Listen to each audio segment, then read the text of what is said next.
I've always been drawn to the allure of the open road at night, the quiet solitude of the dark highways, and the comforting hum of the engine. But one fateful night, my love for late-night drives led me into a nightmare that I can never forget. It was a moonless night, the kind that wraps the world in a thick blanket of darkness. The clock on my dashboard read 2:34 a.m. as I merged onto Highway 23, the only car on the road for miles. A heavy silence hung in the air, occasionally broken by the soft patter of rain against the windshield. The windshield wipers swayed back and forth, pushing the raindrops aside with a rhythmic precision that matched my heartbeat. The monotony of the road was oddly comforting, and I found myself lost in thought. I had been driving for hours, aimlessly meandering through the night, escaping the noise and chaos of my everyday life. The night held a certain magic, a promise of solitude and reflection that I craved. As the miles rolled by, an uneasy feeling began to creep up my spine. It was the sensation of being watched, a feeling I couldn't shake. I glanced around the car, half expecting to see a pair of sinister eyes lurking in the darkness of the back seat. But the car was empty, and the road ahead stretched on, deserted and desolate. I shook my head, trying to dispel the paranoia that gripped me. It was just my imagination running wild, I told myself. I focused on the road ahead, gripping the steering wheel a little tighter. Then, out of the corner of my eye, I caught a fleeting glimpse of something in the rearview mirror. A figure, a shadow, a silhouette of something that shouldn't have been there. Panic surged through my veins, and I jerked the wheel, swerving onto the shoulder of the road. My heart raced as I looked back, but there was nothing behind me, just the endless expanse of the highway. I couldn't see anything, but I could feel it, the malevolent presence that seemed to linger in the air. A chill ran down my spine as I contemplated my next move. I decided to continue driving, convincing myself that it was all in my head. But the feeling of being watched never left me, intensifying with every passing mile. The rain fell harder now, creating a distorted view of the world outside, as if the universe itself was conspiring to obscure my vision. I couldn't shake the sense of foreboding that hung over me, and my hands grew clammy on the steering wheel. My eyes darted between the road ahead and the rearview mirror, searching for any sign of the unseen watcher. Then, as I approached a sharp curve in the road, my headlights illuminated something that sent shivers down my spine. A figure standing in the middle of the highway, facing away from me.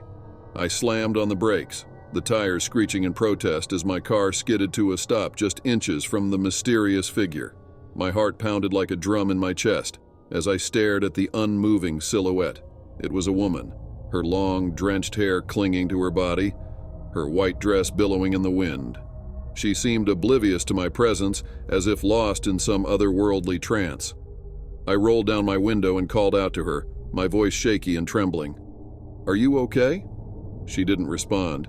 She didn't even turn around, she just stood there like a statue, her presence an eerie anomaly on that desolate stretch of highway. Fear gnawed at me, but a strange curiosity compelled me to get out of the car and approach her. I stepped onto the wet pavement, my footsteps echoing in the eerie silence.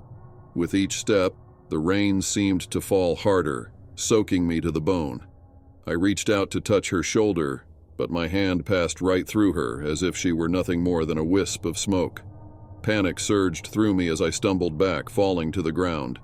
I scrambled to my feet, my heart racing, and looked back at the figure.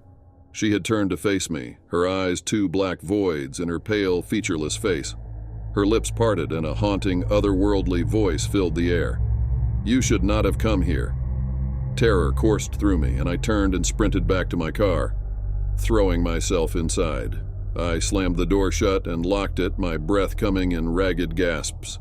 I looked in the rearview mirror, and there she was, standing right behind my car, her eyes never leaving mine. I slammed my foot on the gas pedal, and the tires screeched as I sped away, leaving the haunting figure behind. But as I drove, I could feel her presence in the back seat, her cold, malevolent eyes boring into the back of my head. I drove for hours, trying to outrun the darkness that had descended upon me. But no matter how fast I went, I could never escape the feeling that she was right behind me, waiting in the shadows. As dawn broke and the first rays of sunlight pierced the horizon, the feeling finally lifted. I pulled over at a gas station, my hands trembling as I stepped out of the car. I knew that I had narrowly escaped something unspeakable,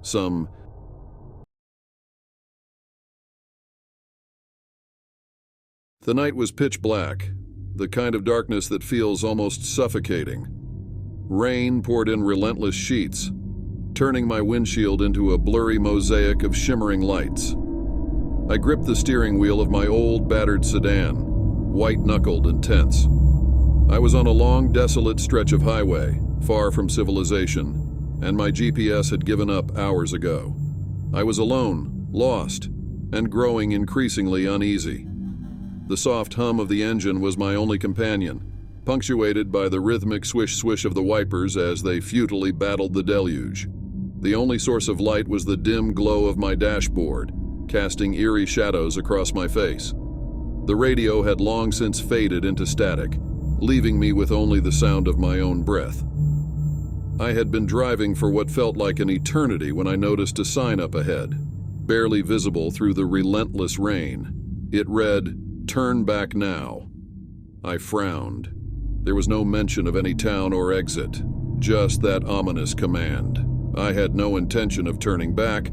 I had to press on, find some semblance of civilization, or at least a place to rest. As I continued, the road became increasingly treacherous. It twisted and turned like a serpent in the night, and the rain showed no sign of relenting. My headlights barely pierced the darkness, casting eerie shadows that danced on the edges of my vision.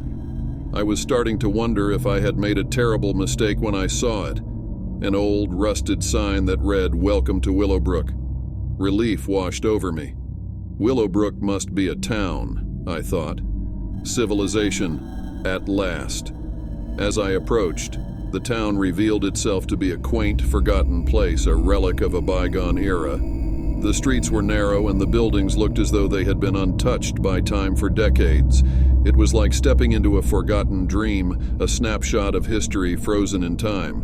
But there was something off about Willowbrook. The streets were eerily empty, not a soul in sight. The windows of the old houses were dark, and the only light came from the soft glow of antique street lamps. It was as if the entire town had been abandoned, left to crumble in silence. I decided to park my car and explore on foot. Maybe I could find someone, anyone who could give me directions or offer shelter from the storm. I grabbed my umbrella from the back seat and stepped out into the rain, the cold droplets soaking me instantly. As I walked down the deserted streets, I couldn't shake the feeling that I was being watched. The shadows of the buildings seemed to shift and contort, and I couldn't help but glance over my shoulder every few steps. But there was no one there, just the empty streets of Willowbrook. I passed an old bookstore with a faded sign that read, "Cursed Tomes." The door creaked open as I pushed it, revealing a dimly lit interior filled with dusty books and cobwebs. The air was heavy with the scent of aged paper, and the silence was oppressive. It was as if time itself had stopped in this forgotten place. I wandered deeper into the store, my footsteps echoing in the stillness. The shelves were lined with books of every size and shape, their titles written in languages I couldn't recognize. But there was one book that caught my eye, a weathered tome with a strange, unreadable symbol on its cover. As I reached out to touch it, a voice whispered in the darkness, "Leave now, while you still can." Startled, I spun around, but there was no one there. Just the empty store, the rain drumming on the windows. I left the bookstore, my heart pounding, and continued my search for anyone who could help me. But the town remained stubbornly empty, a ghostly shell frozen in time.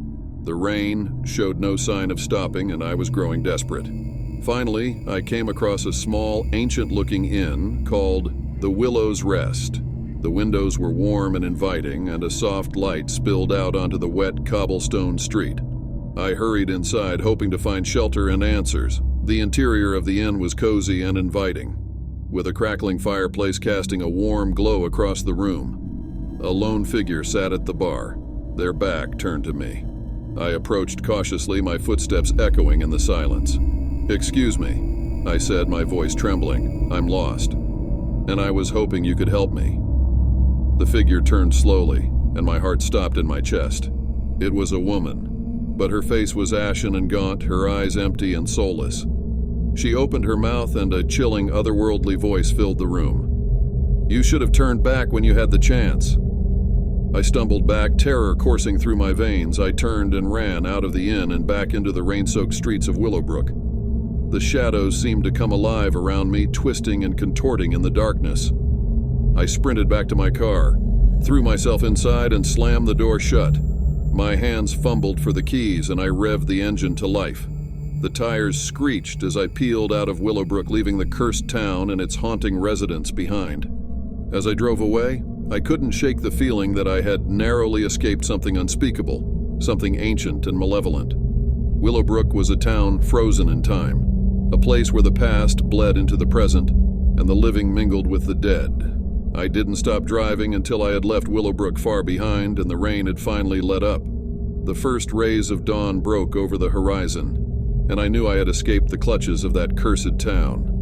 But I can never forget the feeling of being watched, the haunting voices in the darkness, and the chilling warning of the woman in the inn.